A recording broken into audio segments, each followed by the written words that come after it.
좋은 질문을 권장하라. 이것은 유대 랍비들의 교육 방침 중에 아주 중요한 한 가지 방침입니다.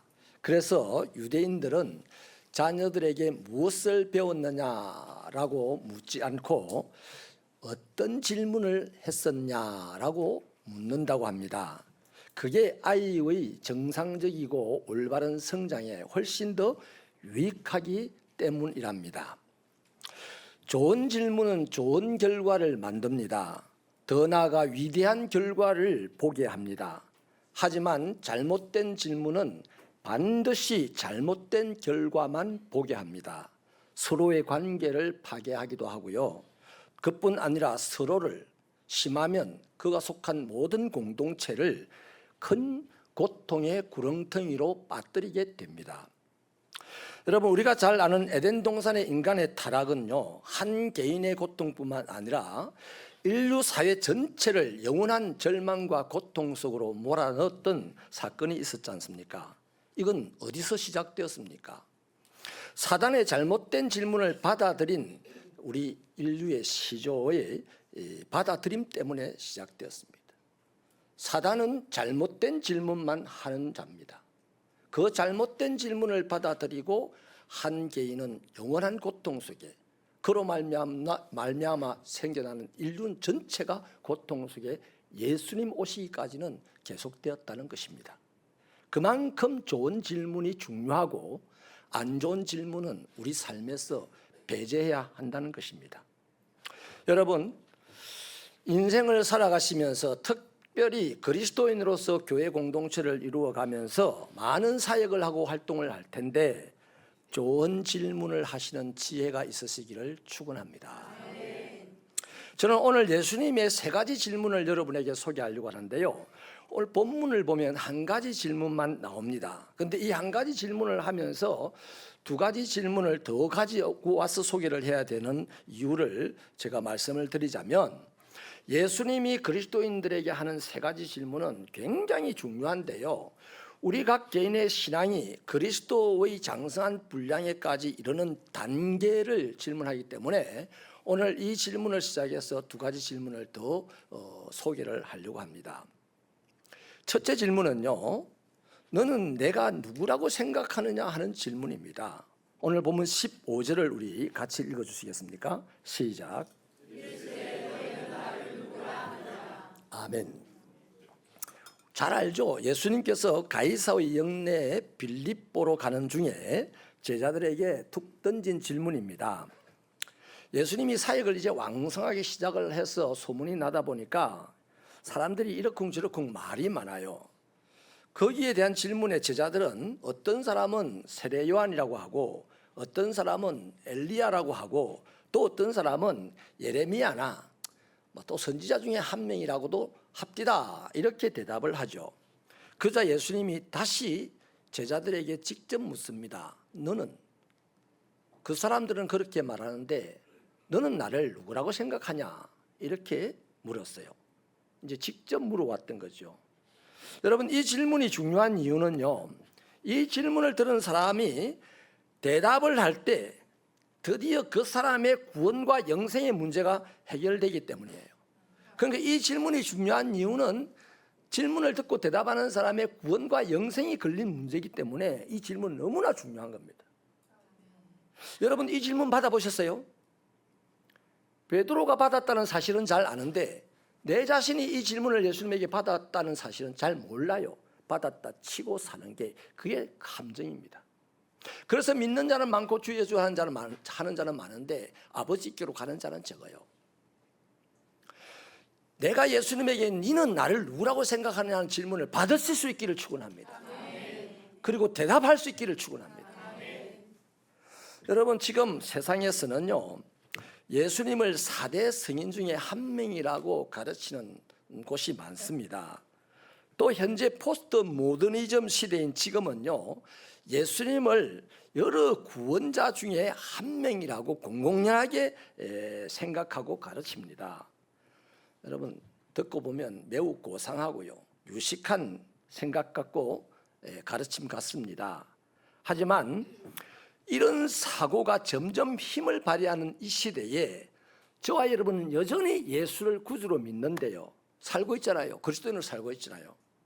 세상은 점점점 예수님을 4대 성인 중에 한 명이다, 어떤 구원자와 동일한 분이다 라고 말하고 그 말이 점점 설득력을 얻어가는 이런 시대에 예수 믿는 나는 당연히 주님은 이 시대에 우리에게 이 질문을 하실 겁니다. 세상은 그렇게 보는데 지금 너는 나를 누구라고 생각하느냐? 이 질문을 할 겁니다. 못 들었습니까? 그만큼 주님 앞에 안 갔기 때문에 못 듣겠죠. 여러분, 베드로의 대답을 들어보십시다. 16절을 같이 읽겠습니다. 시작.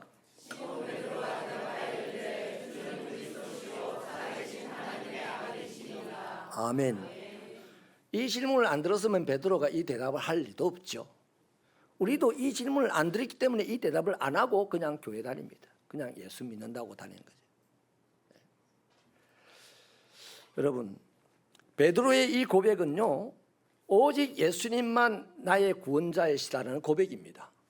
예수님이 나의 하나님이고 예수님이 나의 구주일 뿐만 아니라 예수님 외에는 어떤 구원자도 없습니다 하는 고백이에요. 그래서 주님은 이것에 대해서 칭찬을 하시죠. 바요나 시몬아, 네가 복이 있다. 이를 너에게 알게 한 이는 혈육도 아니고 하늘에 계신 내 아버지다. 여러분, 성경 공부 많이 했다고 이 고백을 할 수 있는 게 아니에요. 교회를 오래 다녔다고 이 고백을 할 수 있는 것도 아니고, 목사라고 이 고백을 할 수 있는 것도 아닙니다. 오늘 교회 다니는 많은 사람들, 설교하는 많은 목사들 중에 예수님에게 직접 너는 나를 누구라고 하느냐, 세상은 이러쿵 말하는데 너는 나를 누구라고 생각하느냐 질문도 받아본 적도 없이 목회하는 사람도 많고 예수 믿는 사람도 많아요. 저와 여러분은 이 질문을 받으시기를 축원합니다. 다 이러쿵저러쿵 나에게 말들이 많은데 너는 도대체 나를 누구라고 생각하느냐, 이 질문을 받고서야 드디어 대답을 할 수 있습니다. 나는 뭐 다른 구원자하고 똑같다고 생각하는데요, 자기 의지대로 대답을 할 거예요. 그런데 하나님의 은혜를 받고 하나님이 직접 답을 준 사람은 주는 그리스도시요 살아계신 하나님의 아들입니다, 이 말 말고는 할 수가 없어요. 이 사람이 구원받고 이 사람이 영생의 삶을 오늘 뿔구덩이 속에서도 살아갈 수 있다는 것입니다. 그래서 우리 개인의 영생과 구원이 걸린 문제이기 때문에 너는 나를 누구라고 생각하느냐 하는 예수님의 질문은 너무너무 중요한 것이죠.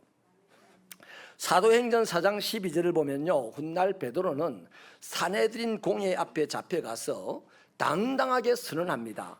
다른 이로서는 구원을 얻을 수 없나니 천하 인간의 구원을 얻을 만한 이름을 다른 이름으로 우리에게 주신 일이 없다, 이렇게 말해요. 목숨을 잃을 수 있는 그 장소에서도 당당히 예수가 그리스도다, 살아계신 하나님의 아들이다 라고 말할 수 있는 것은 배워서 한 말이 아니에요. 지어내서 한 말이 아니에요. 하나님이 직접 넣어줬기 때문에 할 수 있는 말이에요. 우리 말세다 많이 해요. 하나님은 지금 그런 사람들을, 그런 하나님의 백성들을 걸러내고 있는 중이라고 저는 믿습니다. 여러분, 너는 나를 누구라고 하느냐, 이 시대의 주님이 우리에게 하는 이 질문에 주는 그리스도입니다, 살아계신 하나님의 아들입니다, 이 고백이 저와 여러분의 중심 안에 충만하기를 축원합니다. 주님은 드디어 그 사람 통해서 교회를 세우고 그 사람 통해서 하나님의 나라를 이루어 갑니다. 돈 많은 사람, 많이 배운 사람, 영향력이 센 사람, 인기가 좋은 사람, 이런 사람이 예수님은 나의 그리스도입니다, 살아계신 하나님의 아들입니다, 내가 배웠어요, 주일학교 때부터 배웠어요, 이런다고 하나님이 그 사람과 함께 교회를 세우고 그 사람과 함께 하나님 나라를 이루는 게 아니에요. 세상은 다 이러쿵저러쿵 말하는데 하나님께서 주신 그 은혜와 지혜로 주는 그리스도시요 살아계신 하나님이다 라고 주님의 질문 앞에 고백할 수 있는 그 사람을 통해서 주님은 당신의 나라를 이루어 가신다 믿으시면 아멘입니다. 두 번째는요, 예수님이 뭘 질문하냐면 너는 나에게 감사하느냐라는 질문을 합니다. 질문 들어보셨어요? 우리 뭐 감사하자 하는 뭐 이 설득에 가까운 이 동원의 말씀은 많이 들어봤죠. 근데 예수님이 직접 우리에게 너는 나에게 감사하느냐 이 질문을 하신다니까요. 우리 수고스럽지만요, 스크린으로 누가복음 17장 17절을 같이 읽겠습니다. 시작.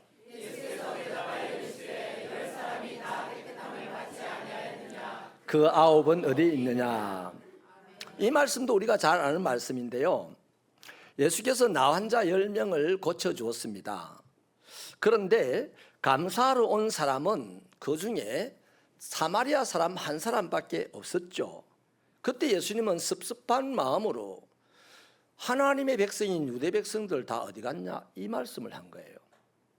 그리고 이 사람은 너는 이제 구원받았다 가라 그랬거든요. 여러분, 이것은 성경의 얘기가 아니고 오늘 우리의 이야기입니다. 우리는 지은 죄 때문에, 내 스스로가 지은 죄 때문에 영적으로 나한 자였습니다. 그런데 예수 그리스도의 은혜로 우리가 그를 믿어서 죄 사함을 받았죠. 거기다가 하나님의 자녀로 이 세상을 살아갈 기회를 얻었습니다. 신령한 복을 받았죠. 이런 우리가 할 일이 무엇입니까? 내 육신의 병만 고쳐줘도 그 의사 선생님에 대한 고마운 마음을 갖는데, 내 영원한 질병인 이 영적 나병을 고쳐주신 그 예수님, 그분 고쳐주시기만 할 뿐 아니라 하나님을 아버지라고 부르며 하나님의 영광의 나라를 위해서 살아갈 수 있는 이런 기회를 오늘 우리가 얻었는데, 우리는 그분 앞에 나가야 합니까? 안 나가야 됩니까? 나가야죠. 그분 앞에 나가서 따져야 됩니까? 감사해야 됩니까? 감사해야죠. 그것을 가장 잘 표현 방식이 바로 우리가 지금 만들어서 예배드리는 겁니다. 자, 데살로니가전서 5장 16절 18절은 항상 기뻐하라, 쉬지 말고 기도하라, 범사에 감사하라. 그러면서 뭐라고 말씀을 하시냐면, 이것은 그리스도 예수 안에서 너희를 향하신 하나님의 뜻이다, 이렇게 말씀을 하세요. 여러분, 우리는 피 흘려 죽어주신 예수님의 그 공로로 구원을 받았고 하나님의 자녀가 되었습니다. 이제 행복하게 아직 행복한지 안 한지 모르겠지만은 행복하게 살 자격을 얻었습니다. 또 위대한 인생을 살아갈 자격도, 기회도 얻었습니다. 그러므로 저와 여러분은 어떻게 살아야 됩니까? 당연합니다. 날마다 그분 앞에 나아가 기뻐하고 감사하며 하나님의 나라를 구하며 살아야 되죠. 그래서 하도 이것이 중요하니까 바울 사도는 로마서 12장 1절에서 분별해가지고 산제사를 드리라 그럽니다. 생활 가운데서도 하나님께 예배를 드리라. 그 말은 하나님 앞에 내가 언제나 있으니 감사와 기쁨으로 그 나라를 구하면서 살아라, 이 말입니다. 그것을 더 강화시켜주고 실제로 행동할 수 있도록 도와주기 위해서 지금 우리는 모여서 이런 형식을 가지고 예배를 드리는 거예요. 여러분, 이런 차원에서 보면요, 삭개오가 우리에게 큰 본이 됩니다. 삭개오 지 맘대로 살았어요. 그러다가 어느 날 너무 갈급해가지고 예수님을 보고 싶었고 예수님을 만났어요. 예수님을 자기의 집에 영접하고 난 이후로 삭개오가 변했습니다. 어떻게 변합니까? 이제는 기쁨과 즐거움으로 그분의 일을 위해서 자기 자신을 헌신하고 드립니다. 퉁명스럽게 드리지 않았어요. 자원하면서 드리고, 드린 것이 많아서 사람들이 막 몰려와서 자기는 피곤하고 손해볼 일이 더 많겠지만은, 그래도 자기가 혹시 잘못한 것이 있으면 4배로 드리겠다고 할 정도로 기쁨으로 드렸어요. 이 삭개오의 신앙이 오늘 이 시대의 새벽교회 성도 안에 있게 되기를 축원합니다. 무엇이 불편하게 만듭니까? 무엇이 성나게 만듭니까? 예수 앞에서. 예수 앞에 나가면 모든 죄 사함받고 영생복락 얻겠네. 영생복락을 얻은 사람이 승질내면서 다닙니까? 아니잖아요. 내가 어떤 손해를 당하여도, 어떤 억압을 당하여도, 어떤 억울한 일이 있어도 예수 앞에 살아가니까 기쁨으로 살면 하나님은 그 한 사람을 통하여서 교회를 세우고 세상을 살리는 일을 하실 줄로 믿으시면, 우리 오랜만에 두 손 들고 아멘 합시다. 아멘. 여러분 찬송가 311장에 이런 찬송이 있죠. 내 너를 위하여 몸보려 피 흘려 내 죄를 속하여 살 길을 져왔다. 믿습니까? 인정하십니까? 널 위해 몸을 적은만 너무 어쩌느냐. 하나님에게 기마이 쓰지 마세요. 하나님에게 기쁨을 드리세요. 하나님에게 감사를 드리세요. 하나님에게 주의 나라를 위한 내 몸을 드리세요. 그러면 사람이 아니라 하나님이 글을 쓰실 때에 만 사람을 다스리지 않겠습니까? 그러므로 너는 나에게 감사하느냐? 이 질문에 우리가 대답하는 만큼 우리는 주님과 동행할 수 있습니다. 감사하는 만큼 주님에게 헌신할 수 있습니다. 감사하는 만큼 이 땅에서 빛이 되어 세상을 밝힐 수 있습니다. 이것이 행복의 지름길이고 이것이 인생의 성공의 지름길 아닙니까? 세 번째 예수님의 질문은요, 너는 나를 사랑하냐라고 물었습니다. 우리 한 번 더 수고스럽지만 요한복음 21장 15절을 같이 읽어주시겠습니까? 시작.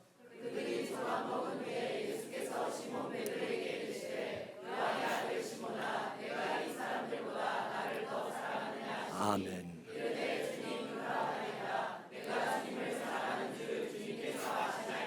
아멘.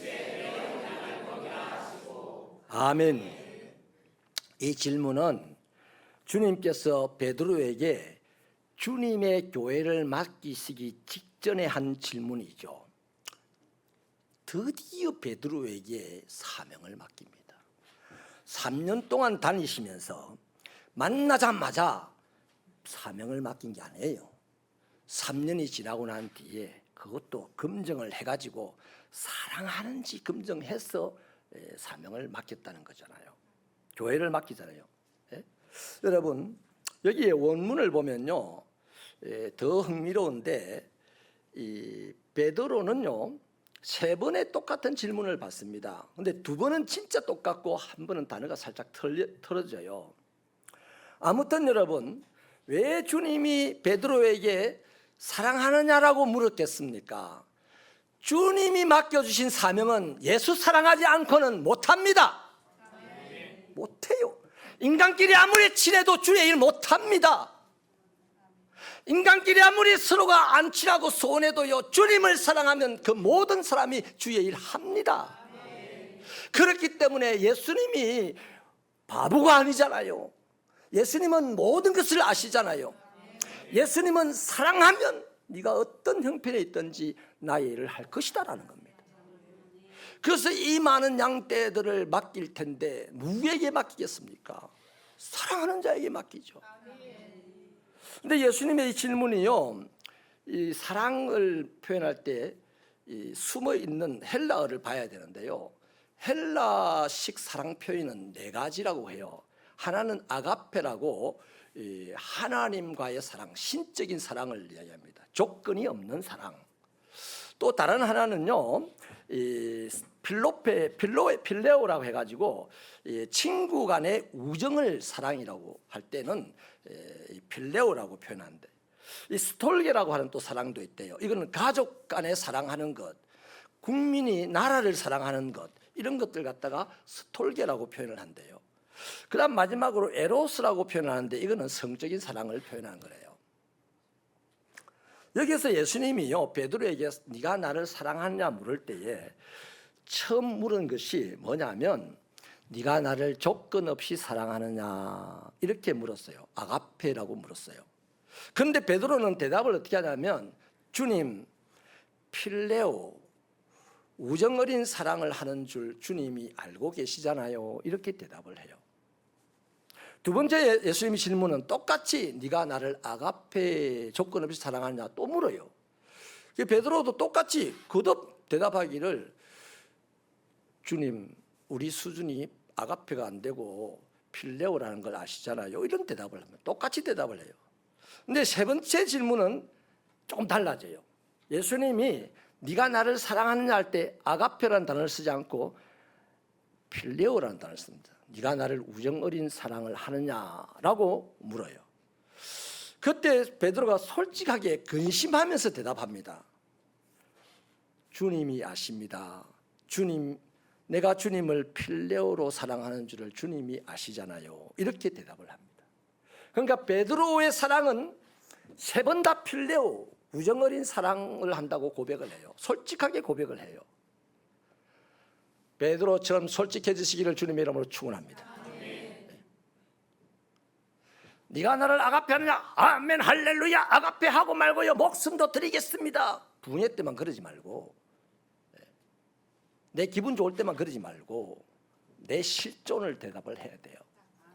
예수님은 우리의 중심을 보시는 분이잖아요. 자, 그래서 예수님이요 그 말씀을 듣고 하다가 필레오 이렇게 물어요. 그래서 베드로는 여전히 필레오라고 대답을 합니다. 여러분, 주님을 향한 이 베드로의 사랑은 그때 자라기 시작합니다. 필레오에서 아가페로 자라요. 훗날 오순절 성령의 강림, 성령의 세례를 받고 난 다음에 그때부터 베드로는 필레오 사랑에서 아가페 사랑으로 발전해 가지고 자신의 목숨을 십자가에 내려놓고 예수님처럼 나는 가는 건 나는 해당상이 안 된다. 나를 십자가에 거꾸로 매달아 해서 십자가에 거꾸로 매달려 돌아와서 가시기까지 그분을 사랑했어요. 우리는 주로 처음 사랑한다. 예수 믿는 순간, 세례받는 순간 이런 때 사랑합니다. 그런데 그게 시간이 지나면서 사랑이 식어져 버려요. 아가페에서 출발해가지고 아가페 경험도 안 해보고 필레오로 내려가고 스톨게로 내려가고 이렇게 내려가 버려요. 쪽팔린다. 구차합니다. 다시 한번 주님이 감동하는 사랑의 성들로 성장할 수 있기를 축원합니다. 여러분, 에베소서 4장 15절은 오직 사랑 안에서 참된 것을 하여 범사에 그에게까지 자랄지라. 그런 머리니 곧 그리스도다. 이렇게 말하죠. 이처럼 우리가 진정한 그리스도이라면 주님이 우리를 사랑하신 만큼 우리도 주님을 사랑할 수 있어야 되는데 현재는 그렇게 되지 못해. 연약해요. 부족해요.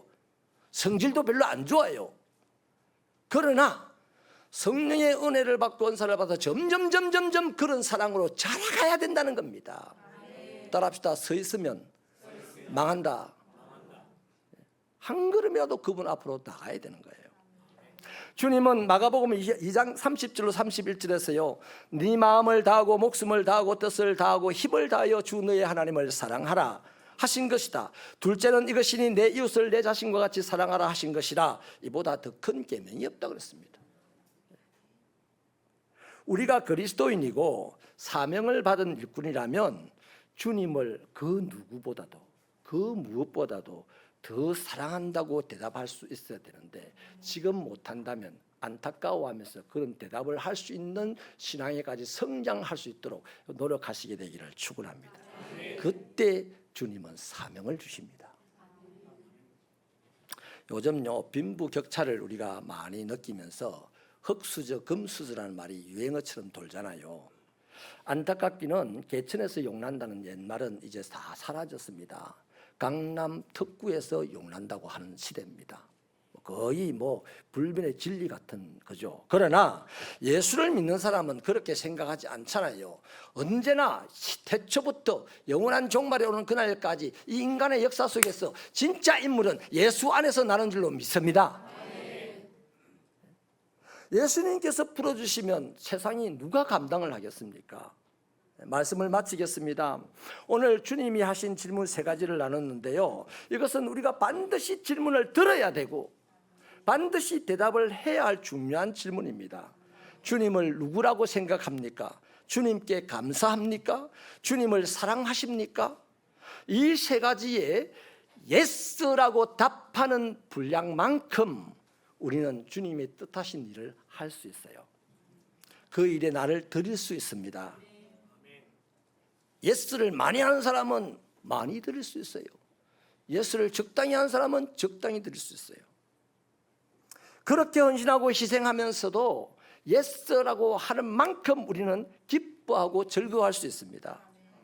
모쪼록 날마다 기쁨이 넘치는 천국 가정, 천국 생활을 이루시고 신앙생활 하시기를 바라고요. 그래서 세상 사람들이 볼 때 저 사람의 얼굴이 해같이 빛난다 하는 소리를 듣는 축복이 있기를 축원합니다. 하나님 아버지여, 우리 곰곰이 생각해 보니 사람에게 들은 소리가 많아서 풍을로 예수를 아는 것이 많은데 예수님에게 직접 질문을 들을 수 있도록 주님 말씀하여 주시옵소서. 매달리는 우리가 되게 하시고, 예수님의 이 세 가지 질문, 네가 나를 사랑하느냐, 네가 나에게 감사하느냐, 네가 나를 누구라고 생각하느냐는 이 질문에 내가 정확하게 대답하여서 나의 신앙이 날마다 성장하고 성숙할 수 있도록 은혜를 베풀어 주시옵소서. 예수님 이름으로 기도하옵나이다. 아멘.